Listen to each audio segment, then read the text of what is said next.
तो आज हम लोग फर्स्ट क्लास करते हैं जिसमें हम लोग बाबर के बारे में पढ़ेंगे और 25 से 30 मिनट का ये पूरा वीडियो होगा जिसमें कि आपको हम बाबर के बारे में पूरा बताएंगे। और किसी भी एग्जाम्स पॉइंट ऑफ व्यू से बहुत इंपॉर्टेंट है क्योंकि हम इंपॉर्टेंट चीज ही लिखे हैं। बाकी तो कहानी है वो तो मैं आपको बताऊंगा ही, और कुछ कुछ चीजें हैं जो कि आपको इसमें याद रखनी होगी और क्वेश्चंस इन्हीं चीजों से आती है, इससे अलग नहीं आती है। तो हम लोग सबसे पहले बाबर के बारे में जानते हैं कि बाबर क्या था, कहाँ से आया था, कौन था, उसके पिताजी क्या थे, मतलब थोड़ी उसकी हिस्ट्री जानते हैं। ठीक है। बाबर का जन्म जो हुआ था वो 14 फरवरी 1494 में फरगना एक जगह है जो कि अभी उज्बेकिस्तान में पाया जाता है। ठीक है। मतलब फरगना उज्बेकिस्तान का हिस्सा है। और उसके पिता का नाम था उमर शेख मिर्जा। उमर शेख मिर्जा जो थे वो फरगना के राजा थे। और उमर शेख मिर्जा के जो पूर्वज थे वो तैमूर की फैमिली से आते थे। जो जैसे कि अभी एक विवाद भी सुने होंगे कि सैफ अली खान अपने बेटा का नाम तैमूर रखा था। तो और उनकी जो माता थी कुतुबुल निगर खान, वो मंगोलियन थी और वो चंगेज खान की फैमिली से आती। और ये चंगेज खान जो था ये बहुत ही खतरनाक राजा था। ठीक है। क्योंकि ये एक ऐसा आदमी था कि जिस भी सल्तनत पे ये अपना कब्जा करता था वहां, मतलब एक बड़ा ही अच्छा सा डायलॉग इस पे बहुत सूट करता है कि ये मारता कम था और घसीटता ज्यादा था।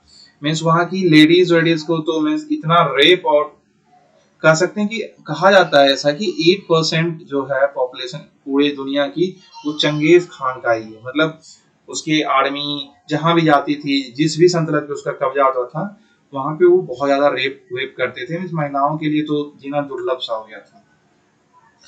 अब देखिए होता क्या है ना कि उमर शेख मिर्जा वो फरगना का राजा था।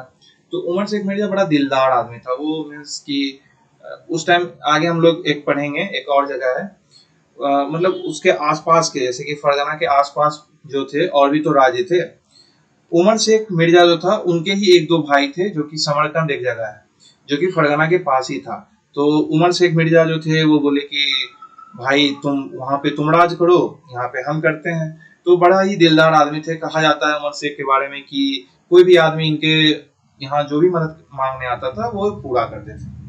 अब हम लोग बाबर के बारे में जानते हैं कि इस आगे क्या हुआ।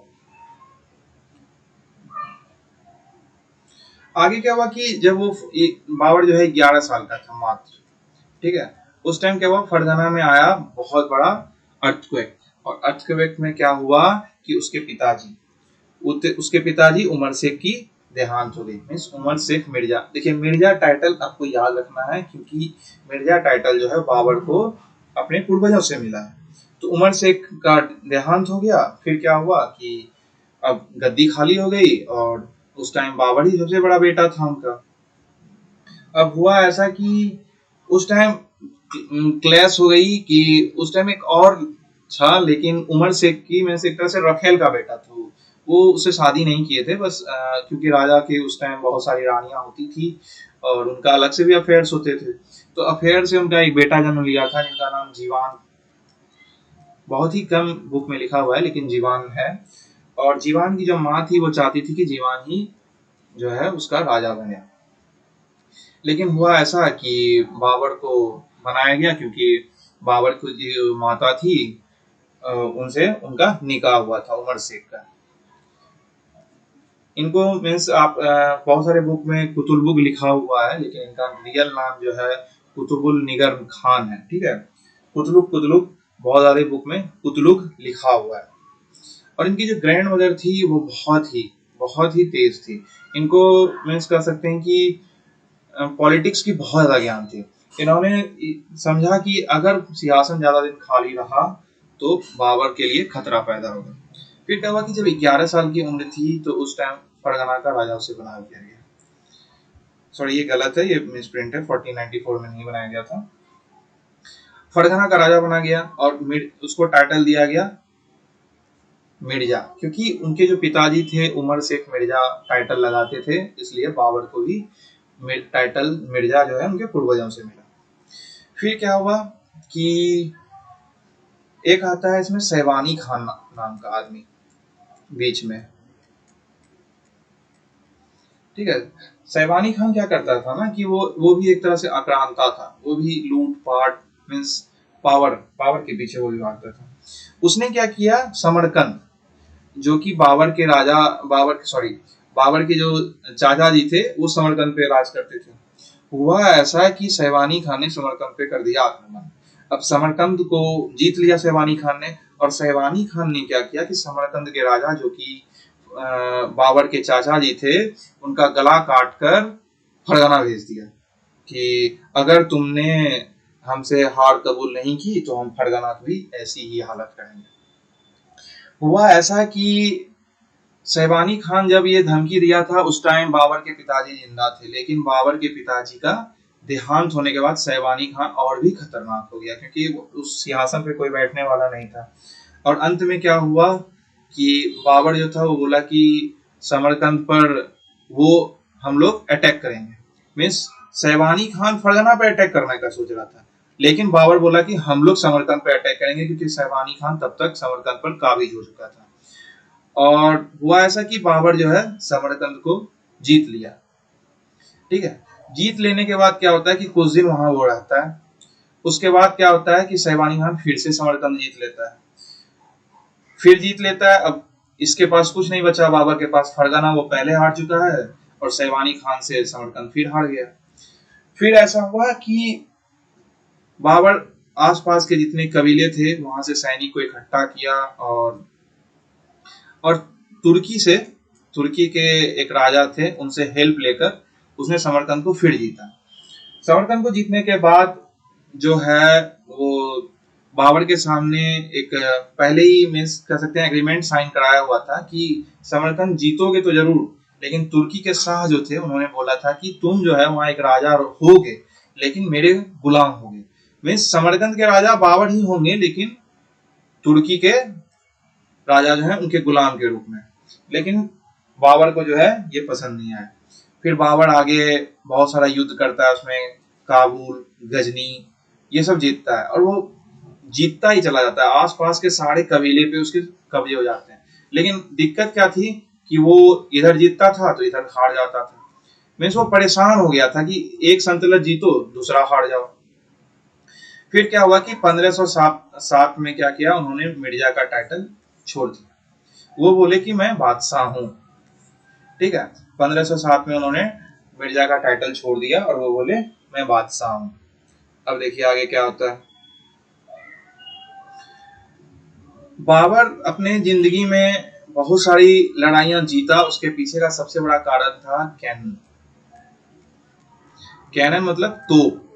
ठीक है, और ये विद्या जो कैनन की विद्या थी उस टाइम बाबर के पास इसलिए आई क्योंकि बाबर में के कुछ जो आर्मी ऑफिसर्स थे वो तुर्किश आर्मी से आए हुए थे और तुर्किश आर्मी जो है वो बहुत ही ज्यादा एडवांस थी और उनके उनके पास बहुत अच्छा स्किल था लड़ने का। और उसने सबसे पहला बार तोप का जो है यूज किया बाजोड़ में, जो कि अभी पाकिस्तान में पाया जाता है। वो एक भेड़ा का किला को खत्म करने के लिए, ध्वस्त करने के लिए first time of use of explosive. ऐसे देखिए अगर भारत में पूछे कि भारत में सबसे पहले तोप का प्रयोग किसने किया तो वो बाबर ने किया था पानीपत में, लेकिन उससे पहले भी बाबर जो है तोप का उपयोग किया था बाजोड़ में भेड़ा का किला को खत्म करने के लिए। अब वो उस टाइम जो था पाकिस्तान भी हम ही लोग के रीजन में आता था और अफगानिस्तान ज्यादा दूर था नहीं। अब देखिए अफगानिस्तान मान लीजिए इधर है, ठीक है, अब इधर सिंध का इलाका हो गया पूरा और इधर भारत फिर आ जाते हैं। इधर इधर नीचे जो है पूरा भारत बहुत बड़ा पूरा एकदम हो गया। फिर क्या हुआ कि उस टाइम जो थे अफगानिस्तान से सटे हुए जो थे उसमें थे पंजाब, क्योंकि आपको पता है कि पंजाब जो है उस टाइम पाकिस्तान का हिस्सा था। तो पाकिस्तान का हिस्सा था तो सूबेदार ऑफ पंजाब दौलत खान लोधी और अंकल आलम खान लोधी और राणा सांगा। अब मैं बताता हूँ, देखिए उस टाइम भारत पे जो हुकूमत था इब्राहिम लोधी का था।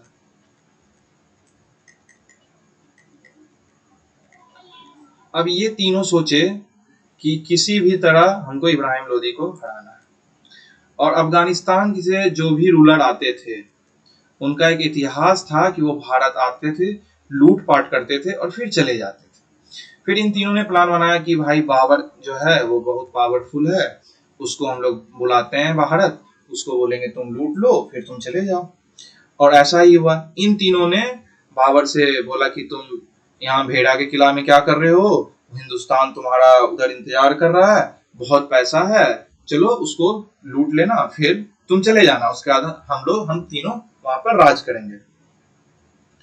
अब वो तीनों बुलाए और उन तीनों ने जो है बाबर का साथ भी दिया, मीन्स राणा सांगा, आलम आलम खान लोधी और दौलत खान लोधी ने, इन तीनों ने बाबर का साथ दिया। अब बाबर का साथ दिया पानीपत के युद्ध में। देखो इब्राहिम लोधी जो था ना, उसका आर्मी 5 गुना था, मीन्स बाबर के आर्मी के 5 गुना। और इसका सबसे बड़ा पावरफुल हथियार था, वो था एलिफेंट। ठीक है, सबसे पावरफुल हथियार उसका एलिफेंट था। होता क्या था कि इसके पास इतने हाथियां थे कि ये अपोजिशन वाले जितने भी सैनिक होते थे, मतलब हाथी ही कुचल देता था। मतलब कुछ जैसे कि उस टाइम तो ऐसा था नहीं कि बंदूक की लड़ाइयां चलती थी, तलवार से लड़ाइयां होती थी, और मान लो हाथी आ गया तो वो तो अकेले पूरे वहां के जो सैनिक हैं उसको कुचल देता था। हुआ अब ऐसा कि बाबर के पास था कैनन, और कैनन जब भी यूज करता था बाबर, तो इसके जितने हाथी थे वो पागल हो जाते थे, मीन्स भड़क जाते थे, और वो अपने ही सैनिक को कुचल देते थे। इससे क्या हुआ कि इब्राहिम लोदी की सैनिक जो कि 5 गुना ज्यादा बड़ा थी बाबर से, उसके होने के बावजूद हार गई। उसका सबसे बड़ा रीजन कैनन था। और इब्राहिम लोदी को एक तरह से घमंड भी था कि मेरे पास इतनी बड़ी आर्मी है, मुझे कैसे हरा सकता है वो। और इसके जो एलिफेंट जो कि वरदान साबित होते थे हर एक युद्ध में, इसके लिए इस बार अभिशाप साबित हुए, क्योंकि एलिफेंट जैसे ही वो तोप की आवाजें सुनता था, वो अपनी ही सैनिकों की तरफ दौड़ता था और कुचल डालता था। और एट लास्ट क्या हुआ कि 1526 में इब्राहिम लोदी को बाबर मार देता है, खत्म। उसके बाद क्या होता है आगे का स्टोरी। देखो ये 2 नाम बहुत इंपॉर्टेंट हैं, उस्ताद अली और मुस्तफा खान। इसलिए इंपॉर्टेंट हैं क्योंकि कैनन मास्टर इनको कहा जाता है। ठीक है, पानीपत में एक ऐसा भी टाइम आया कि जब लगा कि अब बाबर युद्ध हार जाएगा, और उस टाइम उस्ताद अली और मुस्तफा खान जो थे, इन्हीं दोनों ने कहा कि हम युद्ध नहीं हारेंगे या युद्ध बीच में छोड़कर नहीं जाएंगे, हम लोग जीतेंगे। उसके बाद उस्ताद अली और मुस्तफा खान मतलब तोप चलाने में सबसे माहिर थे, किस जगह पर रखना है, क्या पोजीशन होनी चाहिए, और ये सब यही डिसाइड करते थे और उसे चलाते भी यही थे। और इन्हीं दोनों की बदौलत पानीपत जो कि 1526 में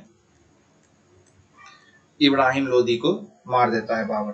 ये डेट आपको याद रखना है 1526, क्योंकि आगमन जो हुआ था मुगल का वो 1526 में ही हुआ था, पानीपत के युद्ध से ही। अब हुआ बैटल ऑफ खानवा। अब देखो बैटल ऑफ खानवा क्या हुआ। अब तुम सोचोगे यार राणा सांगा तो उसके साथ था, है तो फिर वो राणा सांगा के साथ युद्ध कैसे हुआ। देखो हम तुम्हें क्या बताए थे कि जो पंजाब का था और लोधी थे जो कि उसके अंकल थे, और राणा सांगा, ये तीनों क्या सोचे कि भाई जैसे पहले अफगानिस्तान का जो भी आदमी आता था भारत को लूटता था, फिर वापस अफगानिस्तान चला जाता था, तो बाबर भी आएगा लूटेगा चला जाएगा, फिर अब इब्राहिम लोदी हार खत्म, उसके बाद हम तीनों राज करेंगे। लेकिन अब ऐसा हुआ नहीं। बाबर बोला कि हम वापस नहीं जाएंगे, हमें हिंदुस्तान पसंद है, अब हम यहीं रहेंगे। अब राणा सांगा को आ गया गुस्सा कि भाई तुम तो ऐसा नहीं बोले थे। अब राणा सांगा क्या किया कि आसपास जो कि नॉर्थ में इसका बहुत ही मतलब बहुत बड़ा पावर था राणा सांगा का, इसने क्या किया वहां एक अलायंस बनाया आसपास के सभी लोगों के साथ, और करीब 1 लाख से मतलब प्लस कर सकते हो सैनिक को इसने तैयार किया, अपने फौज में लाया। उसके बाद ये जो है बाबर से युद्ध करने लगा। अब देखो बाबर से युद्ध करने लगा।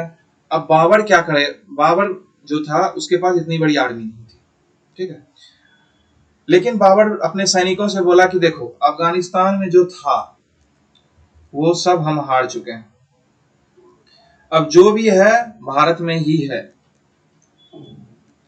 अगर हम यहाँ हार जाते हैं तो हमारा अस्तित्व खत्म, मतलब समझ रहे हो, हम खत्म हो जाएंगे, द एंड हो जाएगा। और इसी बात को लेकर उसने अपने पूरे सैनिकों को बोला कि अगर हारते हो तो खत्म है, क्योंकि भागने की जगह भी कहीं नहीं है, क्योंकि अफगानिस्तान में जो कुछ था वो तो खत्म हो चुका है। वहां पे जो जो इनका था फरगना या समरकंद, काबुल, गजनी, वहां पे दूसरे रूलर आ चुके थे, क्योंकि बाबर तो वहां से निकल गया था। तो उतने वहां पे इन्वेडर्स होते रहते हैं, जैसे कि आज भी अफगानिस्तान की स्थिति जो है वो बहुत अच्छी नहीं है। वहां इस तरह का होते रहता है कि वहां कई तरह का कबीला होता था पहले, वो एक दूसरे पर वार करते रहते थे। तो बाबर का जो सबसे बड़ा प्रॉब्लम था अफगानिस्तान में यही था कि उसको दिक्कत ये थी कि शांति नहीं थी। मतलब एक युद्ध खत्म हुआ नहीं कि दूसरा स्टार्ट, दूसरा खत्म हुआ नहीं कि तीसरा स्टार्ट। उसके बाद बाबर क्या होता है कि खानवा के युद्ध में बोलता है अपने सैनिकों से कि देखो अगर यहाँ हारे तो काम खत्म, इसके बाद कुछ बचा नहीं है। और सबसे पहले जो सबसे ज्यादा वर्ड आज तुम लोग सुनते हो या जिससे विश्व परेशान है, जिहाद। जिहाद वर्ड का सबसे पहला यूज जो है बाबर ही किया था battle of Khanwa, that is 1527। मतलब देखो 26 में तो आया ही है, एक साल ही दोनों में बहस चली कि भाई तुम लूट लिए निकलो, राणा सांगा और बाबर में। अब बाबर बोला हम जाएंगे नहीं, तो राणा सांगा बोला ठीक है हम युद्ध करेंगे। और उसके बाद 1527 में खानवा हो जाता है। तो बाबर के पास उतनी बड़ी आर्मी नहीं थी, तो उसने बोला कि जिहाद करो, और यही लास्ट उपाय है कि अगर भारत जीत गए तो सही है, नहीं जीते तो खत्म, द एंड। और जिहाद, जिहाद वर्ड का इतना इम्पैक्ट पड़ा उसकी आर्मी पर कि उसने 1 लाख से बड़ी सेना को हरा दिया। ऐसा नहीं है कि सिर्फ जिहादी वर्ड का, उसमें कैनन का भी बहुत बड़ा उपयोग था, क्योंकि जो बाबर की आर्मी थी उसमें से कुछ लोग जो उसको ट्रेंड करते थे वो तुर्किश के थे, मतलब तुर्किश आर्मी के आए हुए थे, और वो ज्यादा स्किलफुल होते थे, न्यू न्यू टेक्नोलॉजीज उनके पास होती थी, क्योंकि गन पाउडर का इस्तेमाल सिर्फ उसे ही अच्छे से आता था। इधर के जो लोग थे वो दूसरे सेना से ही तोप लूट लिए हैं या फिर कुछ गोले बचे हैं वही यूज करते थे, खुद नहीं बना पाते थे। लेकिन बाबर के पास इसकी सारी विद्या थी, मीन्स न्यू टेक्नोलॉजी था। तो देखो आज भी वही है, जिसके पास न्यू टेक्नोलॉजी है वो पावरफुल है। हर एक जंग जो है मैन पावर से नहीं जीती जाती है, टेक्नोलॉजी का जैसे ही उपयोग आया है, देखो युद्ध भी एडवांस हो गया, आज साइबर क्राइम से लेकर बड़े बड़े फाइटर जेट हैं। तो मीन्स थल सेना से ही युद्ध नहीं जीता जा सकता, आपके पास टेक्नोलॉजी होनी चाहिए, नहीं तो आप खत्म हो जाएंगे। और बाबर के पास वो टेक्नोलॉजी थी जो गन पाउडर की, जिससे कि उसने बैटल ऑफ खानवा जीत लिया। लेकिन उसमें इसके जो जिहाद वर्ड था इसका बहुत बड़ा इम्पैक्ट पड़ा, और बाबर की जो आर्मी थी उसने इतना अच्छे से लड़ाई की कि राणा सांगा की 1 लाख से बड़ी आर्मी को उसने हरा दिया। तो याद देखो इसमें क्या रखना है कि बैटल ऑफ खानवा जो हुआ है वो 1527 में किसके किसके बीच हुआ है, राणा सांगा प्लस बाबर के बीच में हुआ है।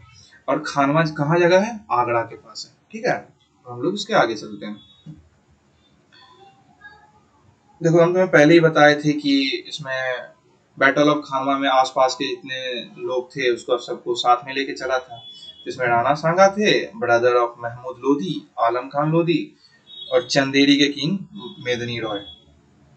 उसके बाद क्या हुआ कि देखो सबसे पहला टाइटल क्या दिया था बाबर, सबसे पहला क्या था, मिर्जा, जो कि उसके पापा थे उमर शेख, उनसे उसको मिला था। फिर कौन सा टाइटल लिया, बादशाह। अब कौन सा टाइटल लेता है, गाजी। समझ रहे हो, यहां तक की स्टोरी समझ में आ गई। अब टाइटल वो गाजी लेता है, और भाई ये साहब इन सबको हरा दिया, समझ रहे हो, खानवा के युद्ध में, जो कि 1527 में हुआ था। तो भारत में अभी तक आकर वो 2 लड़ाई लड़ चुका था, 1526 का जो कि पानीपत का युद्ध था, और दूसरा जो लड़ाई लड़ा था भाई 1527 जो कि खानवा में लड़ा गया था। अब गाजी का टाइटल वो ले चुका है, अब आगे चलते हैं, आगे देखते हैं आगे क्या होता है। अब देखो बैटल ऑफ खानवा तो 1527 में हार ही गए, उसमें मेदिनी रॉय जो थे वो भी समर्थन दिए हुए थे। अब आ गया बाबर को गुस्सा कि भाई तुम भी हीरो बने थे, अब हम तुम्हारा भी जो है सियासत या फिर सिंहासन वो हम कब्जा करेंगे। तो चंदेरी के जो राजा थे वो मेदिनी रॉय, वो बोले कि ऐसे कैसे होगा, हम तुम्हारी बात साथ नहीं मानते हैं। तो फिर क्या हुआ कि युद्ध हो गया। अब युद्ध हो गया तो क्योंकि वो राणा सांगा जैसी बड़ी आर्मी को हरा चुका था, तो उसके लिए ये युद्ध कोई बड़ा नहीं था और उसमें आसानी से वो 1528 में जीत जाता है। कोई ज्यादा उसमें दिक्कत नहीं आती है बाबर को। अब देखो आता है बैटल ऑफ घाघरा। देखो बैटल ऑफ घाघरा जो है किसी संतलत के खिलाफ नहीं हुआ था। इसमें देखो हुआ यह था कि 1526 में हराया था पानीपत का युद्ध। अब भाई पानीपत का युद्ध हराया था तो थे तो इब्राहिम लोदी अफगानिस्तानी ही, समझ रहे हो। अब थे उधर अफगानिस्तान साइड के ही। उसके बाद क्या हुआ कि सारे लोग तो मरे नहीं थे, तो ये कुछ लोग जो थे वो घाघरा एक जगह है वहां पे आके छुपे हुए थे, मीन छुपे हुए थे, कबीला बनाकर रहते थे। हुआ ऐसा कि 1529 में इन लोगों से बाबर का फिर हो गया युद्ध और बड़ी बुरी तरह पीटा था यार, मतलब समझ लो कत्लेआम मचा दिया था। घाघरा का युद्ध बहुत ही कहा जाता है एक विषम युद्ध है, मीन्स क्योंकि अफगान आर्मी कहीं भाग सकती नहीं थी, उसे भी लड़ना था और बाबर को पहले से ही गुस्सा था कि भाई मतलब हर एक साल युद्ध हो रहा है, तो उसने अफगान आर्मी को पूरी तरह क्रश कर दिया था। और एट लास्ट देखो 26 दिसंबर 1530 में उसकी मौत हो जाती है। बाबर डाइड और उसको दफना दिया जाता है आराम बाग में। आराम बाग कहाँ है, आगरा में, ठीक है। लेकिन इसका जो किताब था बाबरनामा, उसमें उसके जो पोता था अकबर, वो पढ़ा कि भाई साहब हमारे जो दादाजी थे उनकी चाहत थी कि हम काबुल में दफनाए जाए। तो फिर क्या हुआ कि अकबर ने यहां से उठाया और काबुल में दफना दिया। और कुछ फैक्ट्स मैं आपको बताता हूं कि बाबर जो था उसकी कुल 18 बच्चे थे और उसने करीब 9 शादियां की थी।